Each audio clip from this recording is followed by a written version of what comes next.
Hi, welcome to our spoken English and English grammar class. In our series of today's video, we will discuss future continuous tense and its passive form and active forms. ఇంతకు ముందు video లాగానే మన different tenses మనం చూసాము and వాటి తాలూకా passive వాయిస్లు వాటి వాడకాన్ని చూసాము.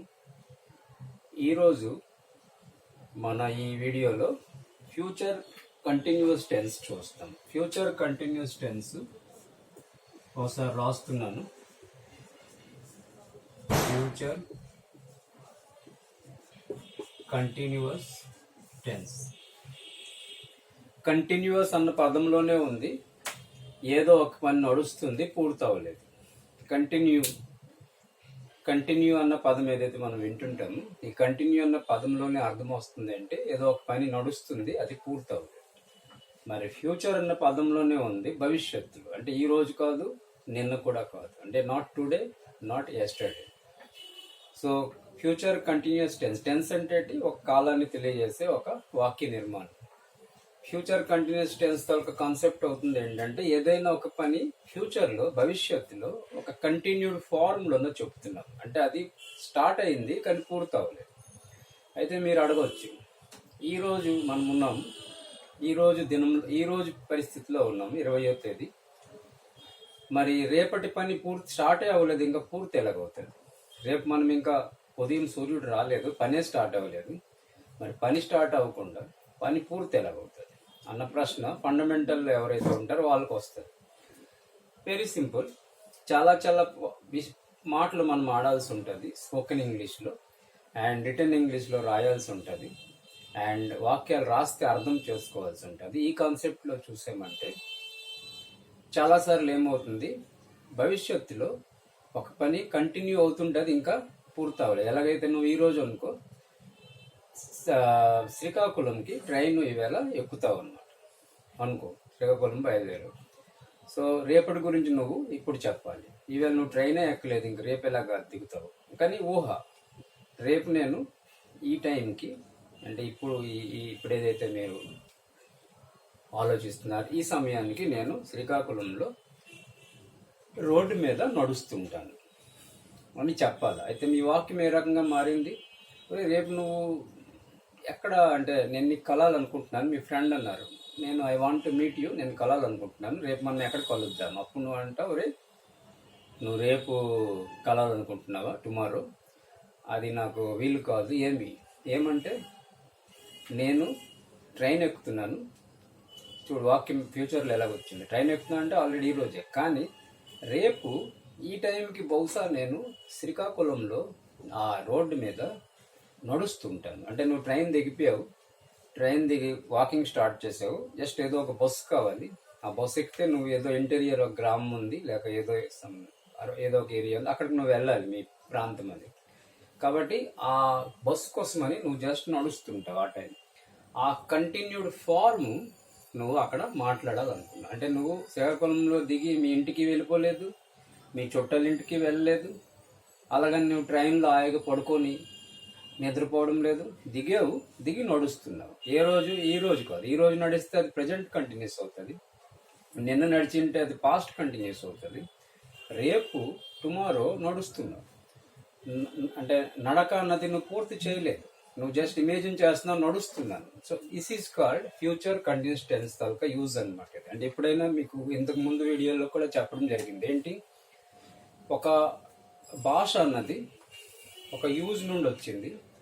కాబట్టి ఆ భాష మెకానికల్గా మనము బోర్డు మీద 50, 60, 90, 200, 500 వాక్యాలు ఇంగ్లీషు తెలుగు రాసుకొని వెళ్ళిపోతే ఆ భాష రాదు. ఆ భాష నీకు 100% వచ్చినా సరే మళ్ళీ డౌట్ వస్తుంది, మళ్ళీ నువ్వు రాయలేవు తర్వాత. కాబట్టి నేను ఎప్పుడైనా చెప్పే విధానం ఫాలో అవ్వండి. చాలామందికి ఈ కాన్సెప్ట్ నేను అందించాను, వాళ్ళు నేర్చుకున్నారు బాగానే వాళ్ళ లైఫ్లో. అవి ఫిజికల్ క్లాసుల్లో, ఆన్లైన్ వర్చువల్ క్లాసుల్లో ఈరోజు అదే కాన్సెప్ట్ని మీకు అందించే అవకాశం దొరికింది. ఇంకా ఎవరైతే అంటే డైరెక్ట్గా వచ్చి అంటే టీచింగ్ తీసుకోలేకపోతున్నారో వాళ్ళ కోసం. కాబట్టి మీరు ఎప్పుడైనా లాంగ్వేజ్ని ఆ కాంటెక్స్ట్లో ఊహించండి. ఆ కాంటెక్స్ట్లో ఊహిస్తే ఎంత బాగా అయితే మీకు ఆ వాక్యం అర్థమైపోద్ది, కాన్సెప్ట్ బ్రెయిన్లోకి వెళ్ళిపోతుంది, వేగం నేర్చుకోవాలి. ఇంగ్లీష్ రాసి తెలుగు రాసి నేను శ్రీకాకుళంలో నడుచుచూ ఉండి ఉన్నాను, నడుస్తూ ఉండి ఉంటాను, ఇలా నువ్వు ఎంత రాసినా సరే నీ కాన్సెప్ట్ బ్రెయిన్లోకి సెట్ అవుతుంది అన్నమాట. కాబట్టి మనం ఏంటనుకున్నాం, రేపు శ్రీకాకుళంలో నడుస్తుంటాను అంటే నడలేదు, నువ్వు నడుస్తుంటాను. కాబట్టి ఈ కాన్సెప్ట్లో మనం ఒక వాక్యం ఇప్పుడు నేను రాస్తున్నాను. I shall be walking on the road. ఇది ప్యాసివైజ్ చేయం. ఇప్పుడు ఇది ఓన్లీ ఐడియా కోసం రాస్తున్నాం, ప్యాసివైజ్ కోసం వేరే వాక్యాలు రాస్తాము. అంటే ఇది I shall be walking on the road of Srikakulam అని రాయొచ్చు.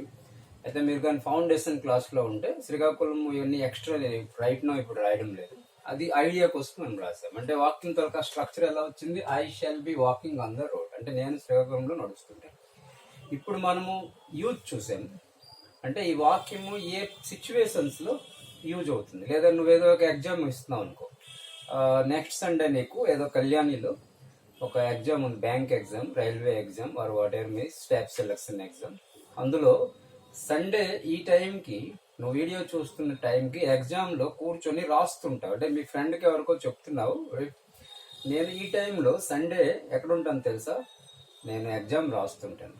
అంటే నువ్వు ఎగ్జామ్ స్టార్టే చేయలేదు, ఈవేళ ఉన్నావు, ఇంకా సండే ఇంకా రాలేదు, సండే రావడానికి టైం పడుతుంది. కానీ నువ్వు జస్ట్ ఆ వాక్యాన్ని, ఆ వాక్య నిర్మాణాన్ని నువ్వు చెప్పాలనుకుంటున్నావు అవతల వ్యక్తికి. కమ్యూనికేట్, భాష అనేది ఎక్కడి నుండి వచ్చింది, కమ్యూనికేట్, చెప్పడం అవతల వ్యక్తికి మన అభిప్రాయాలు చెప్పేటప్పుడు రకరకాల వాక్య నిర్మాణాలు ఉంటాయి. మన భాష అయితే మనం ఆడుకున్నట్టు మాట్లాడుకుంటూ వెళ్ళిపోతాం. మనం ఎక్కడ పెద్దగా నేర్చాల్సిన అవసరం లేదు. అందమైన భాష కోసం నేర్చాలి. మంచి పదాలు, మంచి వాక్యాలు ఆడాలంటే, ఇప్పుడు ఆగకుండా ఆడాలి అంటే భాష ఏంటంటే నేర్చుతుండాలి, అది తర్వాత మాట. కానీ మన తెలుగు భాష, మన మాతృభాష కోసం చాలా ఎక్కువ శ్రమించాల్సిన అవసరం మనకు పెద్దగా ఉండదు. ఎప్పుడు ఉంటుంది, నువ్వు పెద్ద రచయిత అవ్వాలని, నువ్వు పుస్తకాలు రాయాలని, తెలుగులో కవితలు రాయాలంటే, తెలుగులో వ్యాసాలు రాయాలంటే, తెలుగులో ఇంకేదైనా పెద్ద పెద్ద పుస్తకాలు రాయాలి, అప్పుడు నువ్వు ఎక్స్ట్రా కష్టపడాలి. అంటే ఏదో చిన్న చిన్న ఇంట్లో నేర్చిన తెలుగు భాషతోటి నేను అంత గ్రేట్ అయిపోతానంటే నువ్వు అవ్వలేవు. ఇంగ్లీష్ భాషకి ఏంటంటే మన భాష కాదు కాబట్టి ఈ యూజ్లు మనము కనిపెడుతుంటారు. కాబట్టి నువ్వు ఎగ్జామ్ రాస్తున్నావు, ఎప్పుడు సండే రాస్తావేటి, I shall be writing exam, లేక బ్యాంక్ ఎగ్జామ్, లేక ఎస్ఎస్సి ఎగ్జామినేషన్ రాయొచ్చు. I shall be writing banking examination. ఈ రెండు వాక్యాలకి ఇప్పుడు మనం టచ్ చేస్తాం. ఇప్పుడు అంటే ఇంతవరకు మనం ఏదైతే చూసామో ఈ టైంలో జస్ట్ ఒక 10 minutes అయింది. ఈ టైంలో మనము యూజ్ చూసాము. అంటే ఈ రకమైన వాక్యాలు ఏ సందర్భాల్లో ఉపయోగిస్తారు అంటే మనం ఏంటి తెలుసుకున్నాము, భవిష్యత్తులో ఒక పని కంటిన్యూ అవుతుంటుంది, అది స్టార్ట్ అయిపోయింది కానీ కంటిన్యూ అవుతుంటుంది, ఎండ్ అవ్వలేదు. అలాంటి సిచ్యువేషన్లో ఫ్యూచర్లో రాస్తారు, దీనికి అంటారు ఫ్యూచర్ కంటిన్యూస్ టెన్స్. మరి వీటి తరక స్ట్రక్చర్లోకి ఇప్పుడు వస్తాం. అంటే ఇంతవరకు మనం ఏం చూసాం, యూజ్ చూసాం. ఇప్పుడు స్ట్రక్చర్ అంటే ఈ వాక్యం నిర్మాణం ఎలా ఉంటుందంటే, షెల్ వస్తుంది, బి వస్తుంది, ఫ్యూచర్ ఇండెఫినిట్. ఏదైతే ఇంతకు ముందు వీడియోలో సింపుల్ ఫ్యూచర్ టెన్స్ చూసారు, అందులో షెల్ వచ్చింది, వీల్ వచ్చింది, బి రాలేదు. బి వచ్చింది ప్యాసివ్ వాయిస్లో వచ్చింది, యాక్టివ్ వాయిస్ మనం మాట్లాడుతున్నాం, బి రాలేదు. ఇందులో ఈ వాక్యాలు ఏంటంటే షెల్ బి వచ్చింది, కంటిన్యూస్ టెన్స్లో ఇంగ్ వస్తుంటుంది, మీకు తెలుసు. ప్రజెంట్ కంటిన్యూస్ టెన్స్లో ఇంగే వస్తుంది, పాస్ట్ కంటిన్యూస్ టెన్స్లో ఇంగే వస్తుంది, ఫ్యూచర్ కంటిన్యూస్ టెన్స్లో ఇంగే వస్తుంది. దేనికి ఇంగ్ వస్తుంది అంటే వెర్బ్కి. ఏ వెర్బ్కి అంటే ప్రజెంట్ వెర్బ్. మీకు తెలుసు వెర్బులు 3 రకాలు, అందులో first form V1, second form V2, third form V3. ఆ V1కి ఇంగ్ వస్తుంది. అంటే వాక్ రాసాము ఇంగ్ వచ్చింది, రైట్ రాసాము ఇంగ్ వచ్చింది. ఈ ఇంగ్లు రాసేటప్పుడు కొన్ని చిన్న చిన్న మార్పులు జరుగుతుంటాయి, అది తర్వాత మీరు నేర్చేసుకోండి. అలాగే రైట్ ఉంది, WRITE వస్తుంది, ఏమో కట్ అయిపోయి ఇంగ్ వచ్చింది. అంటే చాలా సార్లు ఇంగ్ వెళ్ళిన తర్వాత ఒక అక్షరాలు కట్ అయిపోతుంటాయి లేదా యాడ్ అయిపోతుంటాయి. అది మీరు స్పెషల్గా పదాల్లో నేర్చుకోవాలి. ప్లాన్ ఉందనుకో, ప్లానింగ్, PLAN ప్లాన్, ప్లానింగ్ అయినప్పుడు ఒక N డబుల్ అవుతుంది అక్కడ. అది ఇప్పుడు తర్వాత ఆలోచిస్తాను. ఇదైంది సబ్జెక్ట్. స్ట్రక్చర్ చూస్తున్నాం. ఇప్పుడు మనం చూస్తున్నాం, ఇంతకు ముందు యూజ్ చూసాము, ఇప్పుడు చూస్తాము స్ట్రక్చర్ చూసేటప్పుడు I అయింది సబ్జెక్ట్, అందరికీ తెలుసు స్టార్టింగ్లో. మరి ముందు ముందు క్లాసుల్లో మీరు నేర్చారు ఐ కోసం షెల్ వస్తుంది, మిగిలినవన్నిటికీ విల్ వస్తుంది. I shall, you will, they will, he will, ఏదైనా ఒక మనిషి పేరు Saritha will, Ramesh will, Suresh will, ఇలాంటిది ఏదైనా అంటే మనిషి పేరు. తర్వాత ప్లూరల్ నంబర్ విల్ వస్తుంది, సింగులర్ నంబర్ కూడా విల్ వస్తుంది. ఒక ఐస్ కోసం షెల్ రాస్తుంటాం. అయితే I shall B, he will be, ఇది వచ్చింది వెర్బ్, ఇది అవుతుంది ఆబ్జెక్ట్. ఈ ఒక్క వాక్యంకే డివైడ్ చేసాము. ఇది ఇప్పుడు రైట్ నో అవసరం లేదు, ఐడియా నేర్చడానికి అది రాసాము యూజ్ కోసము. స్ట్రక్చర్ నేర్చేటప్పుడు ఇదే నేను చేస్తున్నాను మీకు. సబ్జెక్ట్ వచ్చింది, వెర్బ్ వచ్చింది, ఆబ్జెక్ట్ వచ్చింది. వెర్బ్ లో మళ్ళీ 2 పార్ట్లు ఉన్నాయి మీకు తెలుసు. ఇదైంది helping verb shall be, shall be అంటారు హెల్పింగ్ వెర్బ్. ఆ తర్వాత రైటింగ్ అయింది మెయిన్ వెర్బ్, ఇంకేమో ఒకటి యాడ్ అయింది కంటిన్యూస్ టెన్స్. కాబట్టి స్ట్రక్చర్ కూడా మీకు ఈజీగా తెలిసిపోయింది. ఏంటి, ఫస్ట్ వస్తుంది సబ్జెక్ట్, స్టార్టింగ్ లో రాస్తాం సబ్జెక్ట్, అది ఐ అవ్వచ్చు. ఆయన శ్రీకాకుళంలో నడుస్తుంటారు అన్నప్పుడు ఆయన అన్నప్పుడు ఐ రాయకూడదు కదా, అప్పుడు హీ రాయాలి. హీ కోసం విల్ వస్తుంది, he will be walking on the Srikakulam road. ఆమె శ్రీకాకుళంలో నడుస్తుంటుంది అంటే మీ ఫ్రెండ్ ఎక్కారనుకో, వాళ్ళ గురించి మాట్లాడుతున్నాం. అప్పుడు అంటే she will be walking on the Srikakulam road. లేక పరీక్ష గురించి మాట్లాడతాము, she will be writing the banking exam, she will be writing A SSC exam, staff selection commission exam, లేక స్కూల్ సర్వీస్ కమిషన్ ఎగ్జామ్. అంటే ఫ్యూచర్లో మనము ఒక పని కంటిన్యూటీని గురించి మాట్లాడేటప్పుడు మనము అనుకో, మీరు ఇంకొక వాక్యం మీకు బాగా అర్థమవుతుంది మీరు చిన్న వయసులో ఉన్న వాళ్ళకి. ఎలాగా, ఏదో ఒక program and birthday party next Sunday ఉంది, మీకు సరిగ్గా 4 టైంలో పిలిచారు, 5 టైంలో పిలిచారు అనుకో, అతను అంటాం ఆ రోజు మేము చాలా ఎంజాయ్ చేస్తాం. అంటే ఒక కంటిన్యూడ్ ఫార్మ్లో చెప్తాం. ఎంజాయ్ చేస్తామంటే ఎంజాయ్ చేసి ఎండ్ చేసాం కాదు, మీరు చాలా ఎంజాయ్మెంట్లో ఆ టైంలో ఉంటారు. అప్పుడు మనం ఏంటంటాం, we shall be enjoying the birthday party on Sunday.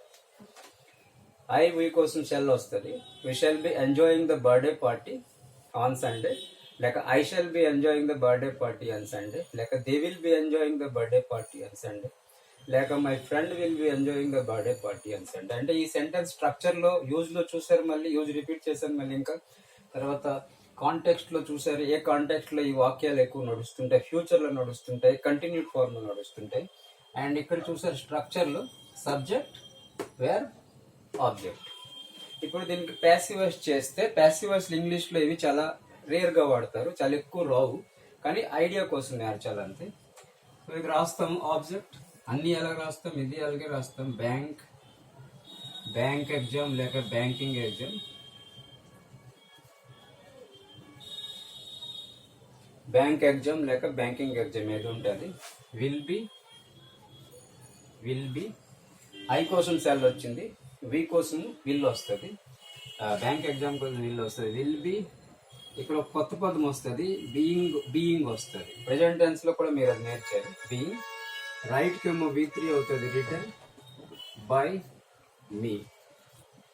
Banking exam will be being written by me. ఇది ఇంకొంచెం బాగా మీద రాస్తాం, అంటే ఆ కింద ప్లేస్లో తక్కువ వచ్చింది. Banking exam will be being written by me. ఇదేంది ప్యాసివ్ వాయిస్. అంటే బ్యాంకింగ్ పరీక్ష నా చేత రాయబడుతుంది. తెలుగులో ఇలా కాదు ఎవరు. తెలుగు భాష ఇంగ్లీష్ భాష డిఫరెన్స్ మీకు అవేలే చెప్పాను ప్రతి వీడియోలో. తెలుగు భాషలో మరి ఇంత చెత్త ప్యాసివ్ వాయిస్లు వాడము. బ్యాంకింగ్ ఎగ్జామ్ నా చేత రాయబడుతుంది అని అను, అలా అనాల్సిన అవసరం మనకి లేదు. అలాంటి పరిస్థితి వచ్చింది ఎక్కడైతే తెలుగు స్ట్రక్చర్ లేదు అప్పుడు అవి వాడుతుంటారు. ఎక్కడైతే వీలు కాదు కానీ రాయాలా, ట్రాన్స్లేషన్ పుస్తకాలు రాసినప్పుడు చాలాసార్లు రచయితలు ఆ స్ట్రక్చర్ని తీసుకొని రావాలనుకుంటారు, రచయిత రాసిన స్ట్రక్చర్ని ఒరిజినల్గా. అప్పుడు ఆ రచయిత ఒరిజినాలిటీ కోసం కొన్నిసార్లు వాళ్ళు ఆ భాషలో లేకపోతే అవి వాడాల్సి ఉంటుంది. మనం రియల్ లైఫ్లో మాట్లాడినప్పుడు ఈ టైప్ ఆఫ్ వాక్యాలు అంతగా ఆడము. Banking exam will be being written by me, లేక ఇంకా ఆ టైప్ వాక్యాలు వాడము. ఇది ఓన్లీ నేర్చుకోవడానికి ఈ వాక్య నిర్మాణాలు గుర్తుంచుకుంటే అలాంటి అవసరం వచ్చినప్పుడు యూజ్ అవుతాయి. సో ఈ ప్యాసివ్ వాయిస్లు, ఈ tense, future continuous tense passive వాయిస్లు కొంచెం తక్కువ యూజ్ అవుతుంటాయి మన రియల్ లైఫ్. అయితే దీనికి డివైడ్ చేసినప్పుడు ఏంటన్నా, బ్యాంకింగ్ ఎగ్జామ్ అయింది object, will be being return total ఇది అవుతుంది వెర్బ్, బై అయింది ప్రిపోజిషన్, మీ అయింది సబ్జెక్ట్. అంటే ఐ ఉంటే మీ వస్తుంది, వి ఉంటే దెమ్ అజ్ వస్తుంది. అజ్ మీకు అగైన్ ఈ వీడియోలో ఈ షెల్ విల్లో చాలా మంది కన్ఫ్యూజన్ అవుతుంటారు. సో దానికోసం కింద నేను మళ్ళీ రాసేస్తున్నాను, మ్యాగ్నిఫై చేసుకొని మీరు వీడియోలో తర్వాత చూసుకోవచ్చు. ఐ ఉంటుందంటే షెల్ బి వచ్చింది ఇక్కడ, అక్కడ ఇండెఫినిట్ టెన్స్ ఫ్యూచర్లో షెల్ వచ్చింది, ఇక్కడ బి వచ్చింది ఎక్స్ట్రా. వి ఉంటే కూడా షెల్ బి వస్తుంది. తర్వాత యూ ఉంటే యూకేమో విల్ బి వస్తుంది, షీకేమో విల్ బి వస్తుంది, దేకేమో విల్ బి వస్తుంది.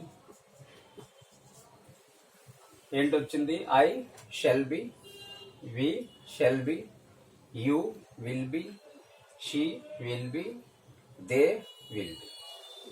మరి ఏదైనా మనిషి పేరు తెలుగులో రాయిస్తున్నాను, మనిషి పేరు అంటే సింగులర్ నంబర్ ఉంటే విల్ బి, ప్లూరల్ నంబర్ ఉన్న విల్ బి అవుతుంది. ఇది అవుతుంది ఓవరాల్గా. ఈ షెల్ బి విల్ బి తోటి ఎవరైతే కన్ఫ్యూజ్ అవుతారో వాళ్ళ కోసం ఈ స్ట్రక్చర్. దీనికి కూడా పెద్దగా కంఠస్థం చేయాల్సినంత భయంకరమైనవి ఏమీ కావు, నోట్స్ కాదు, ఇది కంఠస్థం చేస్తే రాసేస్తామని జస్ట్ అది గుర్తుంచుకోవాలి. ఐ తోటి షెల్ బి వచ్చింది, వి తోటి షెల్ బి వచ్చింది, మిగిలినవన్నీ విల్ బిలే వచ్చాయి. కొన్నిసార్లు ఇవి అటు ఇటు అవ్వడానికి ఛాన్స్ ఉంటుంది, అది తర్వాత మనం చూస్తాం. కంపల్సరీ అన్న అర్థం మీద చాలాసార్లు వాడేటప్పుడు అవి ఇటు అటు ఇటు చేస్తుంటాయి. ఐ తోటి విల్ బి కూడా రావచ్చు, షెల్ బి వచ్చింది విల్ బి రావచ్చు. కానీ ఇప్పుడు ఫౌండేషన్ స్టేజ్లో కన్ఫ్యూజన్ అవ్వాల్సిన అవసరం లేదు, కొంచెం అడ్వాన్స్ అయినప్పుడు అవి మనం చూడవచ్చు. ఆ వాక్యాల తర్వాత వేరే వీడియోలు ఎప్పుడైనా చూసుకోవడానికి అవకాశం ఉంటుంది. ఇదైంది. అయితే ఇప్పుడు ఇలాంటిదే ఇది ఇంకొక వాక్యం రాస్తాము. ఎలాగైతే my mother will be preparing chowmein for me. కొద్దిగా పెద్ద వాక్యం రాశాను. అంటే సండే, నెక్స్ట్ సండే అనుకోండి, మీకు సెలవు ఉంది, సెలవే, రోజు సెలవే. ఆ సెలవులో అనుకో ఉదయం మీ అమ్మ అన్నది నేను ఉప్మా తయారు చేస్తాను. సో దానికి కంటిన్యూడ్ ఫార్మ్లో చెప్తావు. అంటే నెక్స్ట్ సండే మార్నింగ్ టైంలో మా మదరు టిఫిన్ టైంలో ఉప్మా తయారు చేస్తుంది. అంటే చేయలేదు, ప్రిపేరింగ్, విల్ బి ప్రిపేరింగ్ అంటే ఆ టైం ప్రిపేరింగ్ చేస్తుంటుంది అన్నమాట. సో దీనికి ప్యాసివ్ వాయిస్, ఇది ఎక్స్ట్రా వర్డ్స్, దీనికంటారు ఎక్స్ట్రా వర్డ్స్. అంటే మనిషి రాసేటప్పుడు ఈ 3 పదాలే రాయరు, మాట్లాడేటప్పుడు ఏ మనిషి కూడా ఏ భాష అయినా సబ్జెక్ట్ వేర్ ఆబ్జెక్ట్ అనే 3 ఆడేసి ఊరుకోరు, ఇంకా ఆడుకొని వెళ్తూనే ఉంటారు. రకరకాల వాక్యాలు, పొడవు వాక్యాలు మనం ఆడుతూనే ఉంటాం. మనకి మాతృభాషలో ఇంగ్లీష్లో కూడా తెలిసిన వాళ్ళు ఆడతారు. అయితే దీనికంటే ఎక్స్ట్రా వర్డ్స్, ఇదైంది ఆబ్జెక్ట్, విల్ బి ప్రిపేర్ అయింది వెర్బ్, మదర్ అయింది తెలుసు సబ్జెక్ట్.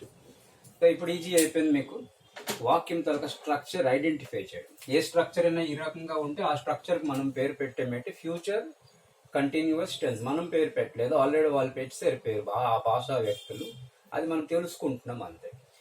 అయితే దీనికి చేసేటప్పుడు ఆబ్జెక్ట్కి ముందు రాస్తాం. చౌమిన్ విల్ బి, చౌమిన్ విల్ బి. ప్రిపేరింగ్కేమో మిడిల్లో బీయింగ్ వస్తుంది. అంటే ఇక్కడ ఇంగ్ ఉన్నదని చెప్పేసి ఆ ఇంగ్ బీయింగ్లో వస్తుంది. బిఫోర్ వెర్బ్కి ఇంగ్ పెట్టామని అర్థం. Being will be being prepared.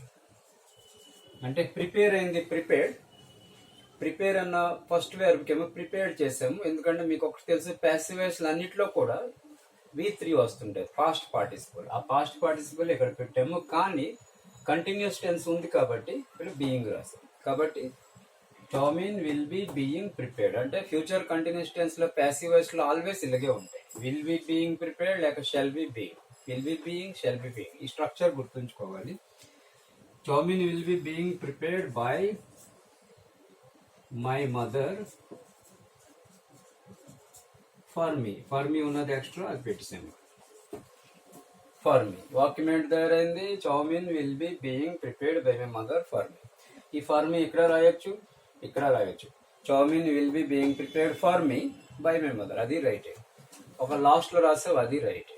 అయితే తెలుగులో అంటే అది ఎలాగుంటుంది? చౌమిన్ మా అమ్మ చేత నా కోసము తయారు చేయబడుతుంది. తెలుగులో మనం మాట్లాడేటప్పుడు జనరల్గా ఈ టైప్ ఆఫ్ స్ట్రక్చర్లు వాడము, చాలా తక్కువ వాడతాము. వీళ్ళు కాకపోతే ఎక్కడో వాడతారు. కానీ ఇంగ్లీష్లో ఈ స్ట్రక్చర్లు ఉంటుంటాయి, వెరీ కామన్. మీరేం చేయాలంటే రెండు స్ట్రక్చర్ల మీద డిఫరెన్స్ చూసుకోవాలన్నమాట.